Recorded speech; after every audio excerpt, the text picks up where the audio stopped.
Good morning everyone. Class 3। आज हम लोग व्याकरण में पाठ 6 पढ़ेंगे। लेसन 6 सर्वनाम, जो आपको मिलेगा पेज नंबर 29 में। तो आपकी किताब में कुछ उदाहरण दिए हुए हैं, पहले हम लोग उसको पढ़ेंगे, है ना। यहाँ पर एक अनुच्छेद लिखा हुआ है, छोटा सा पैराग्राफ लिखा हुआ है, उसको हम लोग पढ़ेंगे। कल मैं पिताजी के साथ सर्कस देखने गया। वहाँ मैंने बहुत सारे करतब देखे, जिसमें मुझे जोकर बहुत पसंद आया। वह तरह तरह के खेल दिखाकर सबका मनोरंजन कर रहा था। तो इस अनुच्छेद में पिताजी, सर्कस, जोकर और मनोरंजन शब्द क्या है? संज्ञा शब्द है ना, संज्ञा शब्द है। और वहाँ मैंने, जिसमें, मुझे, वह, सबका, ये सब है संज्ञा नहीं सर्वनाम शब्द, है ना, ये है सर्वनाम शब्द। जैसे कि इस पैराग्राफ में वहाँ, मैंने, जिसमें, मुझे और वह, सबका, ये शब्द सर्वनाम शब्द हैं। और ये सर्वनाम शब्द सभी के लिए प्रयोग हुआ है ना, सभी के लिए प्रयोग हुआ है। जैसे कि इसका नाम है सर्वनाम। सर्वनाम, तो सर्वनाम दो शब्द के मेल से बना है, सर्व जोड़ नाम। सर्व का अर्थ है सबके लिए, है ना।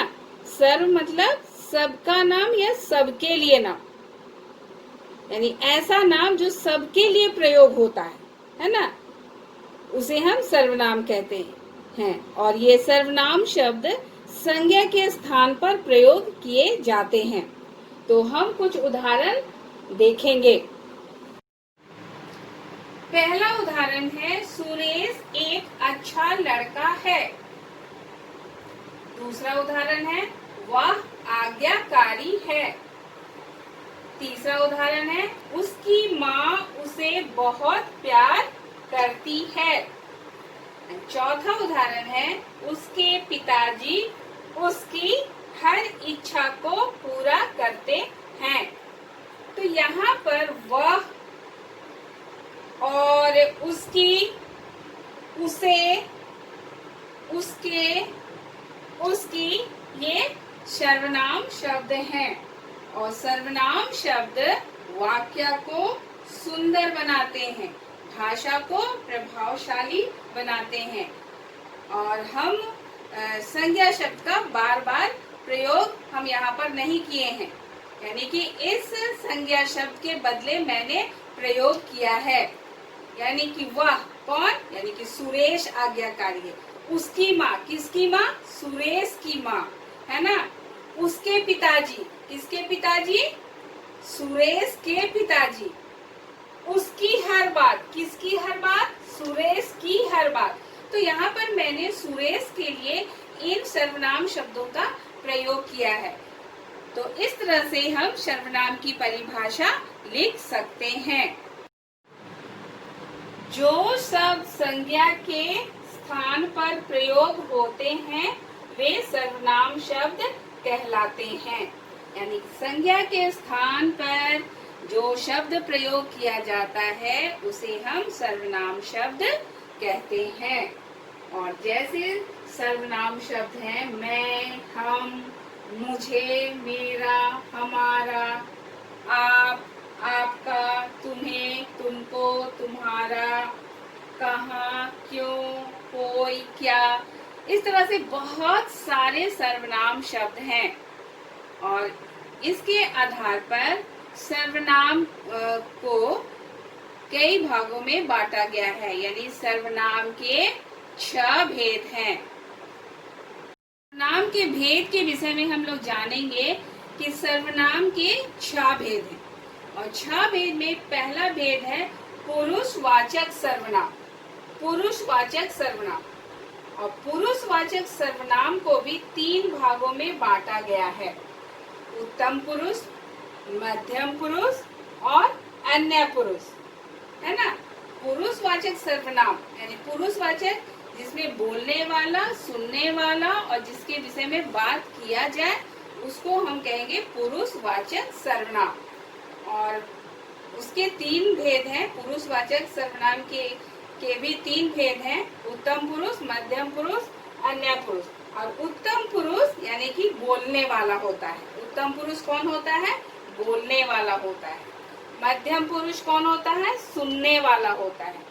और अन्य पुरुष कौन होता है? जिसके विषय में हम लोग बात कर रहे हैं, यानी कोई तीसरा व्यक्ति जिसके विषय में हम लोग बात कर रहे हैं उसे हम अन्य पुरुष कहते हैं। तो इस तरह से उत्तम पुरुष का उदाहरण हुआ क्या? मैं।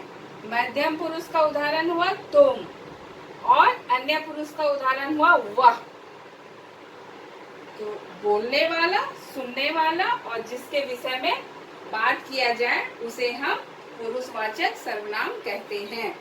सर्वनाम का दूसरा भेद है निश्चयवाचक सर्वनाम। निश्चय यानी जिस चीज के विषय में हमको निश्चित रूप से पता हो, मालूम हो, उसे हम कहेंगे निश्चयवाचक सर्वनाम। और उसके उदाहरण है यह और वह। यह यानी कि नजदीक के लिए और वह दूर की चीजों को दिखाने के लिए हम प्रयोग करते हैं। यानी जिस चीज के विषय में हमको निश्चित रूप से मालूम हो उसे हम कहेंगे निश्चयवाचक सर्वनाम। सर्वनाम का तीसरा भेद है अनिश्चयवाचक सर्वनाम। अनिश्चय यानी कि हमको निश्चित रूप से जिस चीज का पता ना हो, ठीक ठीक मालूम ना हो, उसे हम कहेंगे अनिश्चयवाचक सर्वनाम।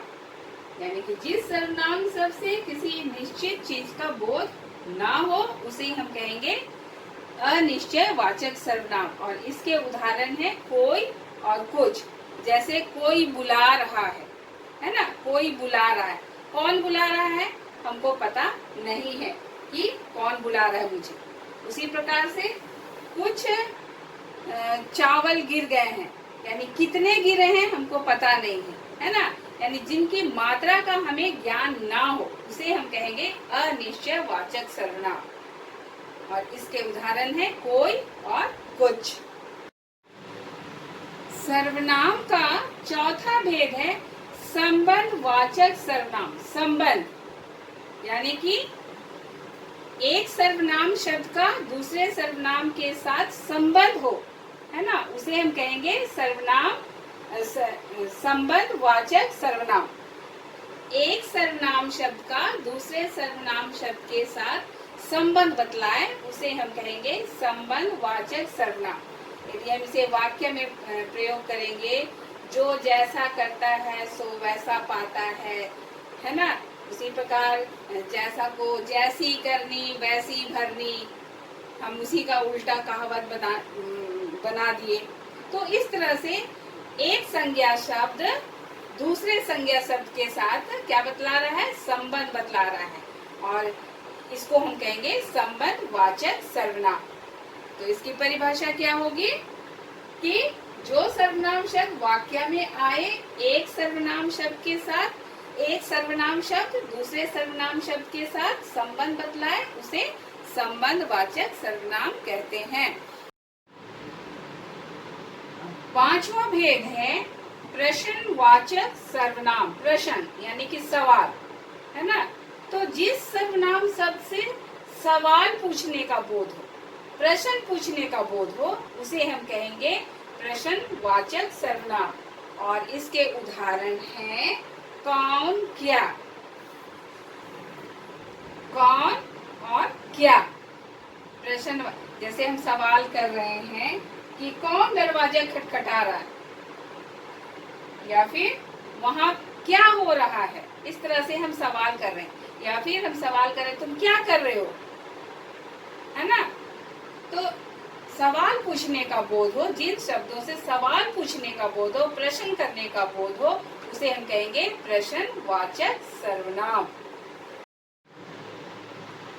सर्वनाम का छठा भेद है निजवाचक सर्वनाम। निजवाचक, निज यानी कि कर्ता जिन शब्दों का प्रयोग अपने लिए करता है ना, अपने लिए करता है, वैसे शब्दों को हम कहेंगे निजवाचक सर्वनाम। कर्ता यानी कि काम करने वाला व्यक्ति जिस शब्द का प्रयोग अपने लिए कर रहा हो उसे हम कहेंगे निजवाचक सर्वनाम। जैसे हम स्वयं,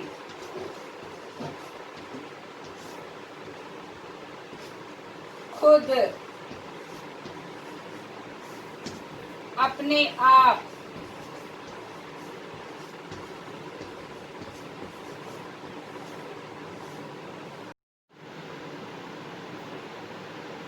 तो इसके द्वारा हम लोग इस तरह से वाक्य बना सकते हैं, मैं स्वयं यह काम कर लूंगी, या फिर खुद के लिए हम बना सकते हैं, मोनू का सामान मत लाइए, खुद ले आएगा, यानी करने वाला कौन होगा, मोनू ही होगा, है ना। अपने आप, मैं यह काम अपने आप कर लूंगी।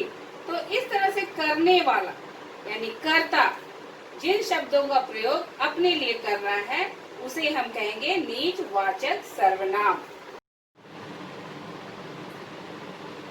यहाँ पर मैंने आप शब्द लिखा है, तो पुरुषवाचक सर्वनाम में आप और निजवाचक सर्वनाम में आप में क्या अंतर है ना।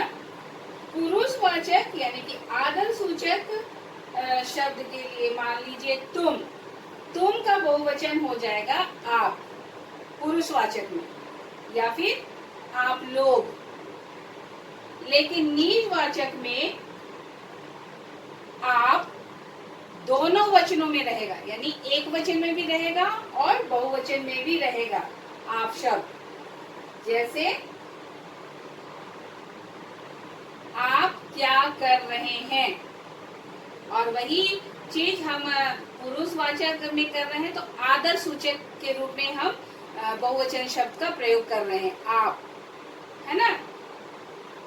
तो इस तरह से हम लोगों ने देखा सर्वनाम किसे कहते हैं और सर्वनाम के कितने भेद हैं, और उन भेदों के नामों को जाना उदाहरण के साथ।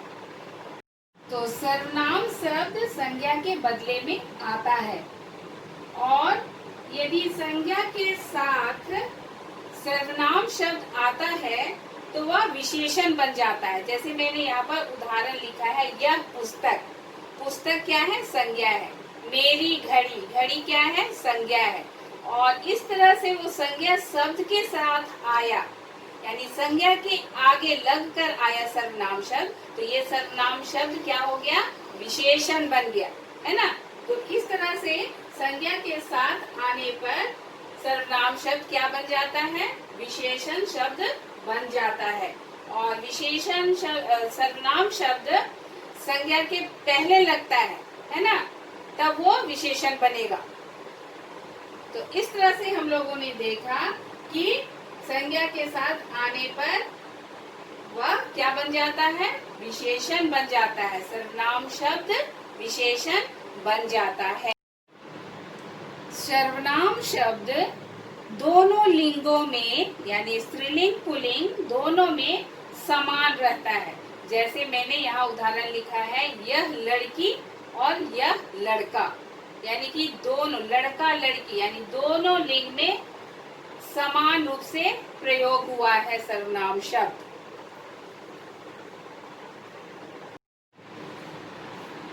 सर्वनाम शब्द वचन में अपना रूप बदलते हैं, यानी संज्ञा की तरह ही सर्वनाम में भी एक वचन और बहुवचन होते हैं।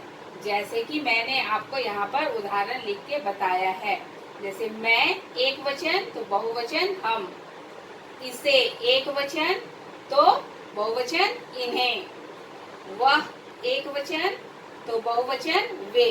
तो इस तरह से सर्वनाम शब्द वचन में अपना रूप बदलते हैं। तो सर्वनाम में आप 4 बातों को ध्यान में रखेंगे। पहला, कि सर्वनाम शब्द संज्ञा के बदले में आता है। दूसरा, सर्वनाम शब्द दोनों लिंगों में समान रहता है। और तीसरा, सर्वनाम शब्द वचन के अनुसार अपना रूप बदलते हैं। और चौथा, सर्वनाम शब्द संज्ञा के साथ आने पर वह विशेषण शब्द बन जाता है। तो आप संज्ञा की परिभाषा, संज्ञा के भेद और उनके नाम को याद करेंगे। और उसके बाद आपका होमवर्क है पेज नंबर 30, उसका पहला, दूसरा और तीसरा प्रश्न को आप ग्रामर कॉपी में बनाएंगे। और जैसा कि मैंने आपको सर्वनाम के भेदों के नाम बताए हैं, उनको आप याद करेंगे, क्योंकि आपके किताब में भेदों के नाम दिए हुए नहीं हैं, इसलिए उनको याद करना है।